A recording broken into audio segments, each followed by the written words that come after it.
My coffee had gone cold beside my keyboard when my phone started buzzing like an alarm. The family group chat, the one I usually muted, was suddenly full of little house emoji. I sent congratulations. Aunt Marlene wrote, "So excited your dad will finally have a real home with you." I stared at the screen while the heater in my rented apartment clicked and groaned under the window. Then, my cousin added, "He said he helped pick it and everything. Smart to keep part of it in the family name." I hadn't bought a house. I hadn't even made an offer. The real estate app was still open on my phone, showing a modest blue place near the lake, a place it saved and looked at after bad days.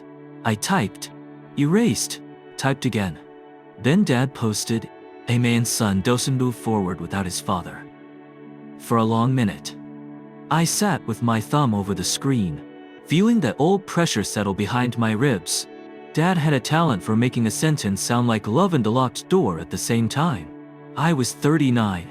I repaired medical equipment for a living, driving across 3 counties with a toolkit in my trunk, spare cables, knit roll gloves, and crumbled cafeteria receipts sliding around beside the jack.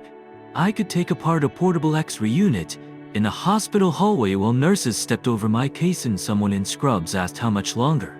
I could smell a burned circuit board before I saw it. But one message from my father, and I was 17 again in our driveway. Being told the used Honda it saved for was a mistake, while he handed me keys to the truck he preferred. My apartment was nothing special. Beige walls, thin carpet, a kitchen drawer that stuck unless you lifted it just right. On the refrigerator, under a trout-shaped magnet, I kept a printed savings sheet, down payment, emergency fund, closing costs. Every Friday after payday, I updated it with a pen, as if careful numbers could become a new life. The little blue house near the lake was impressive. 2 bedrooms, 1 bath, a crooked back fence, a maple tree dropping leaves into the gutters. But when I looked at the listing, I could almost hear the quiet. No arguments through walls. No boxes for my divorce stacked in corners. No one telling me I was selfish for wanting one room that belonged only to me. After the divorce, I promised myself I would build slowly. Work, save, sleep, breathe. No dramatic rescues. No letting guilt write my future. Then there was Dad. Since Mom died, everyone treated him like cracked glass. He had spent 28 years as a warehouse manager, memorizing delivery schedules and people's weak spots. Retirement didn't soften him. It just gave him more time to supervise my life. He called to ask if it changed my oil, then told me which brand to use. He asked if I was dating, then said the woman he'd met for coffee sounded unsteady. He had opinions about my bank, my doctor, my friends, even the way I folded shirts. And I let too much pass because he always ended with, "After everything I gave up for you boys." That evening, I brought takeout to his place like I did most Thursdays. Orange chicken for him, noodles for me. His old recliner faced the TV, vinyl cracked on one arm where his thumb had worried it for years. He looked smaller in it than he used to. "You see the family chat?" I asked. He kept watching the weather. "People are happy for you." "For me," I said, setting down the bag. "Or for you." He opened his carton.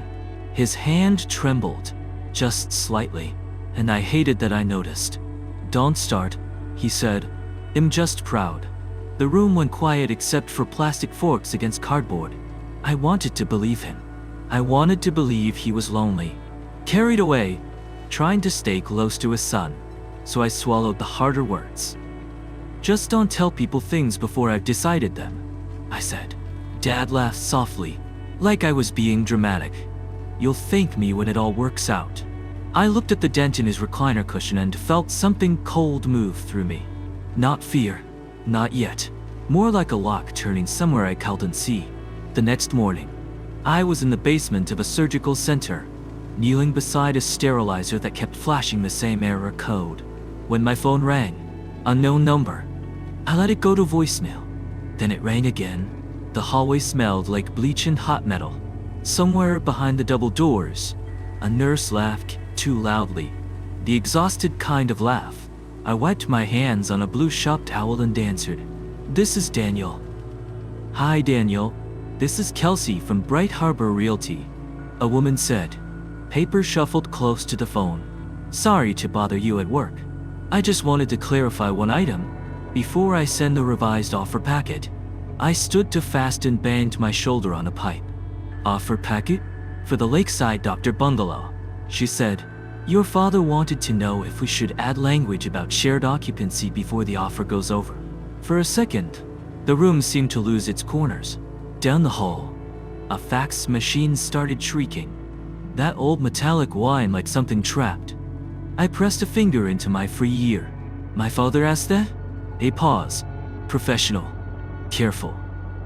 "HES called a few times," she said. "I have him noted as." More paper. A pen clicked. "Co-buyer/family representative." My mouth went dry. "He is not my co-buyer." Another pause. Longer. "I'm sorry. He said you weren't tied up with hospital calls and wanted him looped in. He also asked for the disclosure forms and the inspection checklist." I looked at the clipboard beside my tool bag.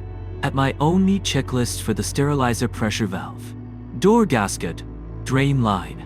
Simple problems had boxes you could check. This didn't. "I never authorized that," I said. "I understand. Nothing has been signed. Nothing binding." I did forward the general disclosure to the email he provided because he said it was your family account. "My family account?" She read it out. Dad's old email. His birth year. The word foreman. The same address he used for coupons, bank alerts, and chain jokes from men he used to work with. He climbed my neck. Not just anger. Shame. Too. The kind that makes you feel 12 years old while a stranger politely watches your father reach into your pockets.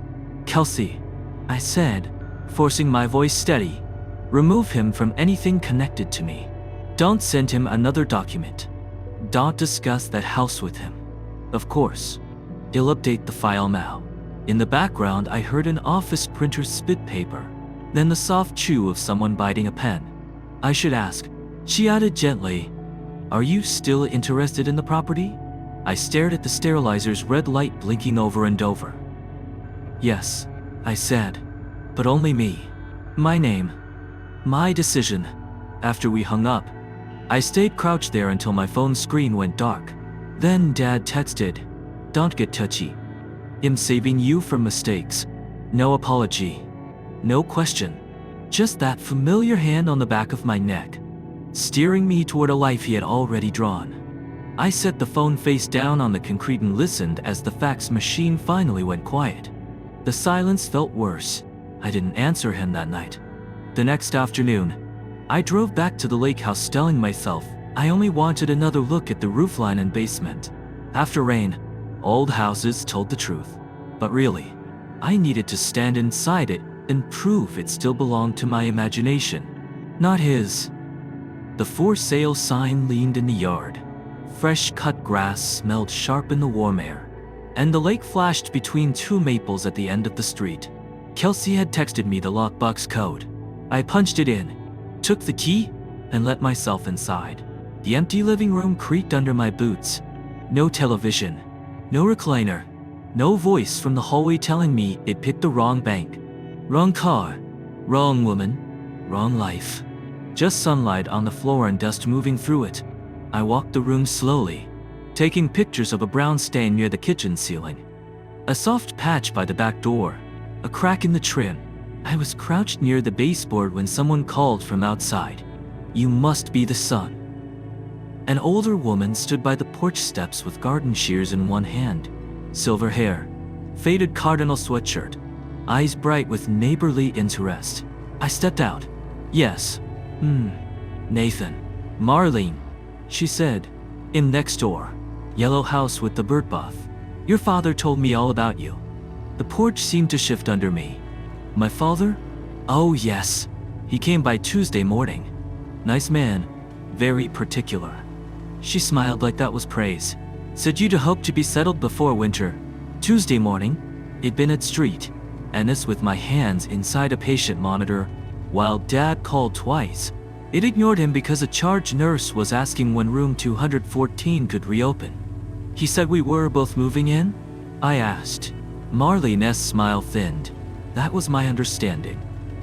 For a second, the whole street went to quiet. He mentioned using the garage for woodworking. She added, nodding toward the peeling white door. Promise nothing loud. Birdhouses. Little shelves. I told him I didn't mind as long as he didn't start before breakfast. My father doesn't do woodworking. She gave a small, uncertain laugh. Maybe HES taking it up. My father once threw away a bookcase because one shelf sagged. He called hobbies what men do when they're avoiding responsibility. Marlene shifted the shears. He was excited about the front room too. Said his chair would fit nicely by the window so he could watch the street. I looked through the glass at that clean square of sunlight and saw at his cracked brown recliner. Pill bottles on a side table. Weather reports muttering over my coffee. My little blue house becoming another room arranged around him. Did he go inside? I asked. The agent was here. A young man? Not Kelsey. Your father had papers, so I assumed. She stopped. Embarrassed. Did I say something wrong? No, I said. Too fast. You didn't. But my hands had curled into fists. I opened them slowly. Marlene looked down at her shears. He seemed proud of you. That almost broke something in me. Pride was always his softest weapon. Pride. Sacrifice. Family words that sounded warm until they pinned you in place. I locked the door, returned the key, and thanked her. In my car, the smell of cut grass suddenly turned sour.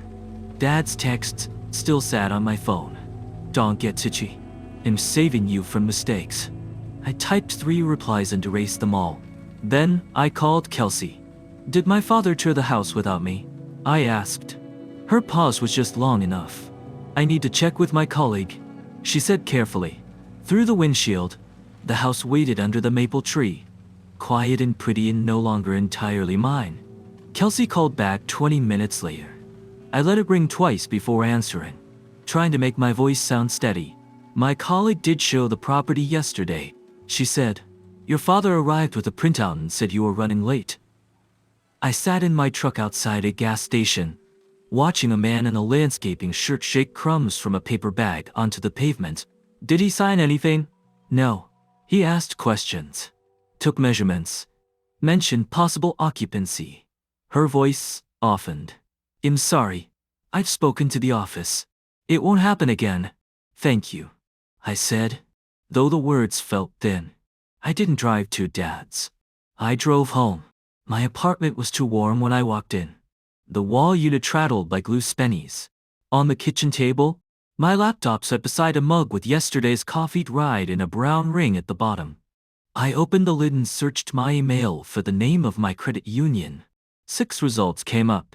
One was a password reset notice from 3 nights ago. I stared at it until the letters blurred. I hadn't reset anything. I logged into my banking app. The password still worked, but a new security question had been added. One I would never choose. What was the make of your first car? A 1998 Buick Regal. Dad's old Buick.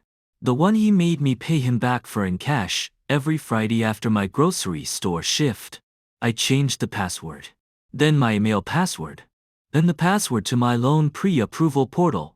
My hands moving fast and clumsy on the trackpad. Inside the portal was a message from a bank representative named Denise. Mr. Harlan, per your father's inquiry regarding possible co-signing options, please see attached general information. I didn't open it. I just sat there, listening to the wall unit cough warm air. Dad knew my social security number. Of course he did. He kept a folder in the bottom drawer of his desk labeled FAILYIMPORTANT in his blocky handwriting. Birth certificate, old tax forms, college-age papers from when I was 18 and still thought grown-ups had the right to know everything because they paid the electric bill. I called the credit union. The hold music was cheerful piano. I walked circles around the kitchen, stepping over my work boots, noticing the grease on the left toe, because fear always made me notice useless things. This is Tamara. How can I help you? I explained carefully. Too carefully. Like I was reporting a machine error at a hospital, instead of my father touching my life without permission. She verified my identity, then went quiet. There was a phone inquiry. She said, "No application submitted. No credit pulled." The caller had some identifying information, but failed verification. Was it my father? I can't confirm the caller's identity if they didn't pass. That meant close enough. Then she said, "I do see activity on an old joint savings account ending in 4,412. Are you aware that account is still open?" The room seemed to narrow. It was the college account. Summer job money. Textbook money. The emergency fund he insisted on helping me manage. I hadn't touched it in years. "There was a withdrawal yesterday morning," she said, "then a redeposit yesterday afternoon for the same amount." "How much?" "$4,800. I leaned both hands on the counter and lowered my head. For a second I was 19 again, standing in Dad's garage while he held my pay envelope between two fingers and said, "I'm not taking it. I'm teaching you." Back then, I called it strict. Now I knew the difference between teaching a man and keeping a hand on his wallet. "Can you freeze it?" I asked. "We can restrict online access and flag it. Closing it requires both account holders." Of course it did. Even the bank had built a little room where Dad and I were still standing together. After the call, I checked my credit report. No new loan. No mortgage. No damage yet. It didn't comfort me. I took a yellow legal pad from the junked drawer and wrote down every account, every password, every old place where Dad might still be attached by a signature I'd forgotten. Then, my phone buzzed. "Dad." I watched his name glow until it stopped. A voicemail appeared. I set the phone face down beside the dead coffee and kept writing. Because silence was a locked door. If I wanted one he couldn't open, I was going to have to build it myself. I didn't listen to Dad's voicemail until almost midnight. By then he'd changed 12 passwords. Found two old insurance forms with his name still listed as emergency contact. And eaten crackers over the sink, because cooking felt like something a stable man did. His voice was low and rough. "Evan, you're angry. Fine, but there are things you don't understand. Call me before you make some dramatic mistake." Then breathing. A small clatter. Like the phone had slipped from his hand. I hated that it worked. At 7:15 the next morning, I parked outside his duplex with coffee I didn't want. His porch light was still on in daylight. Wet newspapers sagged by the steps. "Doors open," he called when I knocked. He sat at the kitchen table in his gray robe, hair flattened on one side. 3 orange prescription bottles stood beside his cereal bowl. Under his hand was a yellow legal envelope. For 1 second, my anger stumbled. "You okay?" I asked. "I'm 71. Not glass. You left a weird message. A serious message." He tapped the envelope. "Sit." I stayed standing. The kitchen smelled like burnt toast and menthol rub. On the fridge was an old photo of me at 22 with my first toolbox. Dad's arm hooked around my neck like pride and ownership were the same thing. He shoved the envelope toward me. "Open it." Inside were copies of medical bills, specialist visits, imaging, lab work, a payment plan with unpaid balances lined up in neat black columns. My throat went dry. "How long?" "Since winter." "And you didn't tell me?" "You were rebuilding your life." His voice softened, which was always when I was in danger. I didn't want to be a burden. I stared at the papers. Maybe the neighbor had misunderstood. Maybe the realtor had exaggerated. Maybe Dad had panicked because he was sick and too proud to say it plainly. What did the doctor say? "They always want more tests." "That isn't an answer. It's the only one I got." He coughed into his fist, short and dry, then leaned back as if it cost him. I sat down, not because he told me to, but because my legs felt tired. "Dad, if you need help with bills, we can talk, but you don't call my bank. You don't walk through a house telling people you're moving in." His eyes sharpened. "I raised you in houses I paid for. That doesn't make this one yours." His palm hit the table. The spoon jumped in his bowl. "You think I enjoy this?" he said, Sitting here with pills and bills, waiting for my son to decide if I'm worth the inconvenience. It landed exactly where he aimed it. I looked down. My name lost on anything. No collector notice. No proof of disaster. Just enough truth to make me feel cruel. I can help you make calls, I said. They'll look at the payment plan. He turned toward the window. Forget it. Him offering. Yuri offering like a stranger. Maybe strangers know where the line is. His laugh was small and bitter. On my way out, I noticed a folded measuring tape on the entry table, half hidden under mail. Beside it sat a notepad in his blocky handwriting. Window width, hall clearance, recliner angle.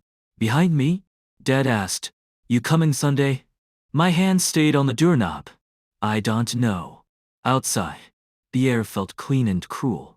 I sat in my truck with his medical bills on the passenger seat, somehow guilty for doubting him, no closer to knowing what was true. Sunday morning, I drove to Dad's house with the medical bills in a folder and an anger that had gone quiet. His sprinkler clicked in a crooked circle, spraying the siding instead of the lawn. I sat in the driveway until the engine cooled, watching the front curtain shift 1 inch. He knew I was there. Inside, the house smelled like burnt coffee. The TV murmured through a fishing show. Dad sat in his recliner with a blanket over his knees. But he had his shoes on, not slippers. Shoes. Like he'd been waiting to defend himself. "You bring the paperwork?" he asked. I set the folder on the coffee table. I brought questions. His jaw tightened. "Morning to you too."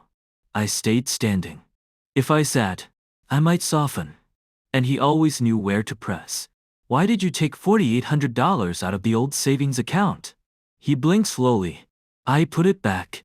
"That's not what I asked. I needed to see if it was still active." "For what?" He muted the TV. The room went flat and close. His hands rested on the blanket, swollen at the knuckles. The same hands that had fixed my bike chain, taught me to cast a line, gripped my shoulder at Mom's funeral. Memories like that always arrived to block the door. "You're making this ugly," he said. "You called my lender." I asked questions. "You told my realtor you were a co-buyer." "I was trying to protect you from another bad decision." There it was. Not an apology. A sentence handed down. "My divorce was not a bad decision," I said. "You lost half your furniture and ate dinner from paper bags." I survived. "You barely survived." The words hit because some tired part of me still believed them. I remembered that empty apartment after the divorce. The mattress on the floor. The heater rattling like company. Dad had brought me a folding table and groceries. He had also told everyone I fell apart because I didn't listen. I picked up the notepad from his entry table. Window width. Hall clearance. Recliner angle. His eyes flicked to it, then away. "You measured the house. You hadn't bought it yet." "My possible house." "Dad?" "My future. You walked through it choosing where your chair would go." His face reddened. "You think I want to be dependent? You think this is fun for me?" "No," I said. "I think you're scared." That stopped him. Even the sprinkler outside seemed louder, ticking against the wall. Your father," he said. "I know. I gave you everything." "I know that too." "Then why are you talking to me like I'm some thief?" My throat tightened. I hated the word because it made him look smaller, an old man in a worn chair, surrounded by pill bottles and unopened mail, trying to crawl into my life, because his had become too narrow. "Because you touched money with my name on it," I said. "You tried to put yourself on my loan. You told strangers you were moving into a house I never invited you to. I was making sure there was room. I never offered you room." He stared at me, as if I had slapped him. I hated saying it. I hated more that it was true. Then I sat across from him, elbows on my knees, the folder between us like evidence. "It'll help you," I said. "It'll call the hospital with you. It'll help find a debt counselor. It'll drive you to appointments.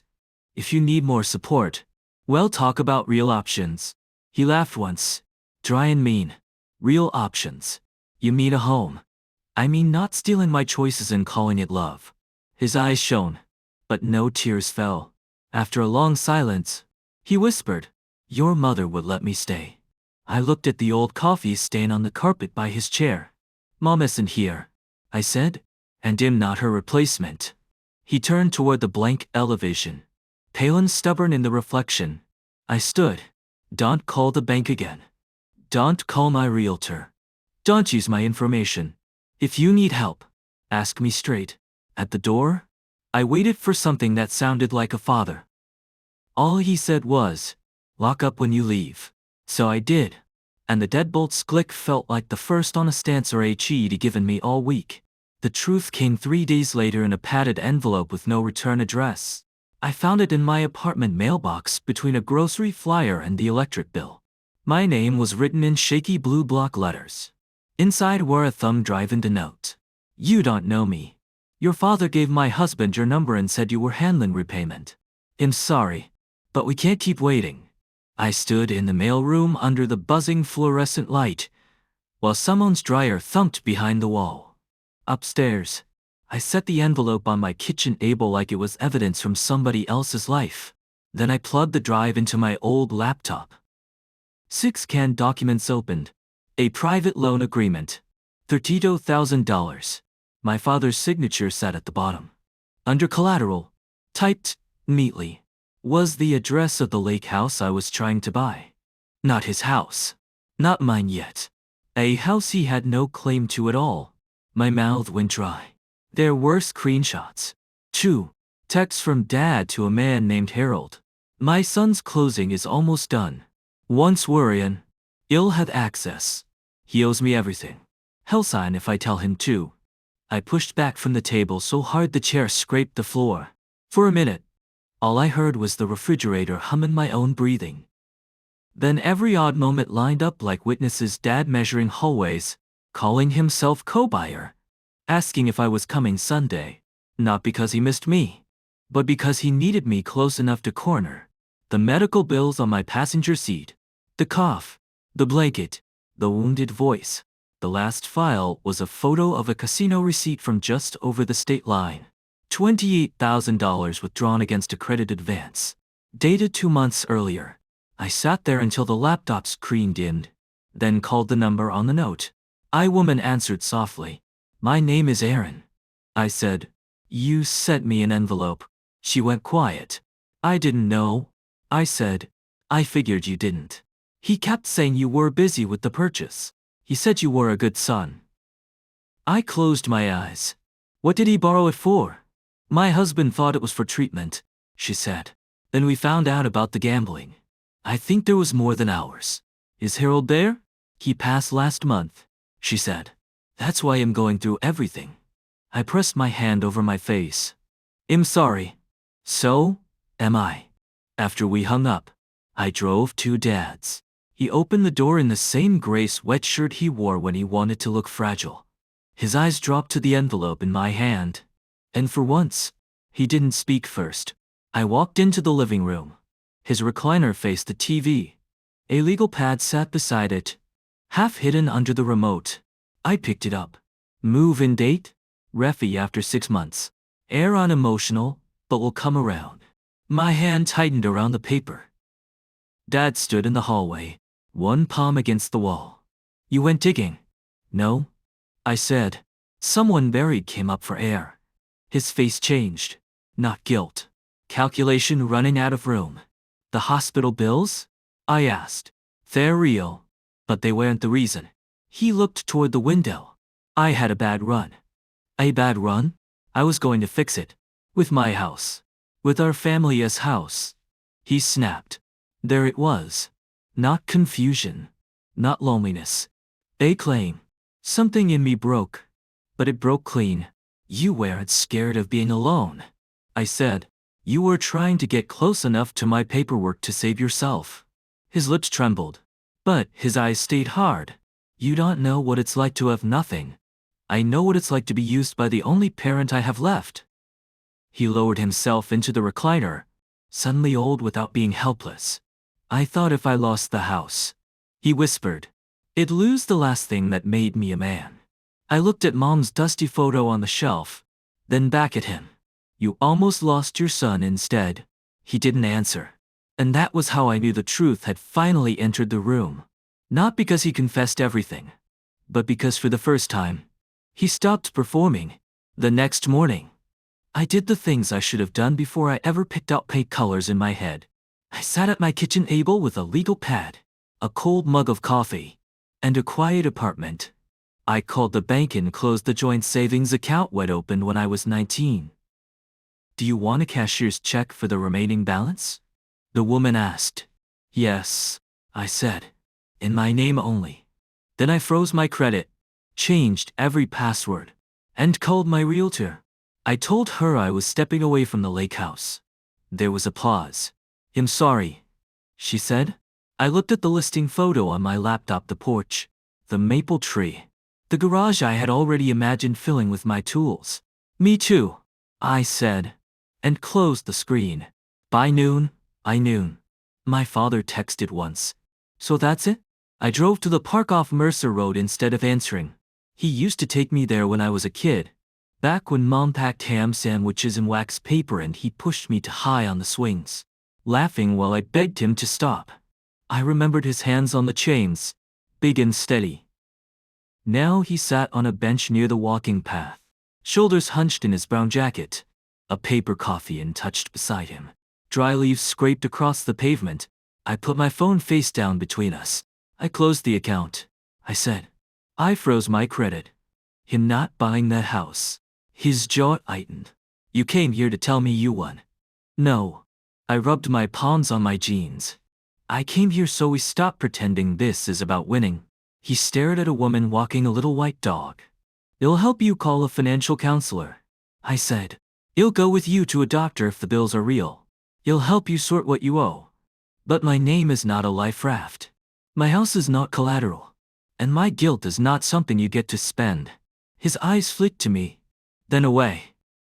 For a while, neither of us spoke. A leaf landed on his shoe. He didn't move it. Finally he said, almost too quietly, "I don't know how to ask without feeling like a beggar." That hurt more than the anger. I nodded. Then, "Well, learn." Both of us. He picked up the coffee but didn't drink. "I can't promise I won't be mad," he said. "I'm not asking you not to be mad." In the daylight, he looked smaller, but not harmless. That mattered. I could love him and still protect myself from him. When we stood, he didn't reach for me. I didn't reach for him either. "I'll send you the counselor's number," I said. He nodded once. Walking back to my car, I felt the wind push leaves around my ankles. For the first time in weeks, the space ahead of me felt empty in a way that didn't scare me. It felt like a room I hadn't furnished yet. 3 months later, I moved into a small blue rental on the far side of the lake. It was the house I'd pictured. The cabinet doors hung crooked, the porch barely held to chairs, and the bedroom still smelled like fresh paint on damp mornings. But the lease had one name on it. Mine. Dad sold his place in October and moved into a senior apartment with beige carpet, a slow elevator, and a counselor who helped him sort through the debt he had tried to hide. He still complained, but lately, he lied less. We talked on Sundays now. 10 minutes. 15. If we were both careful.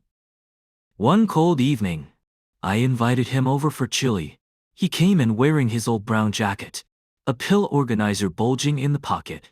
Near the door, he stopped at the key hook it screwed into the wall. 3 brass hooks. My truck key. My house key. 1 empty hook. I saw him notice it. My hand tightened around the dish towel. He didn't ask for a copy. He didn't mention emergencies. He didn't sigh like I was failing him. He only looked toward the kitchen and said, "Smells good." "It needs another 10 minutes," I said. We ate under a buzzing light. He told me about a neighbor who played trumpet badly. I told him about a dental chair that got stuck halfway back. We laughed once, softly. When he left, the porch light silvered his hair. "Thanks for dinner, Aaron." "Anytime, Dad." He walked to his car without turning around.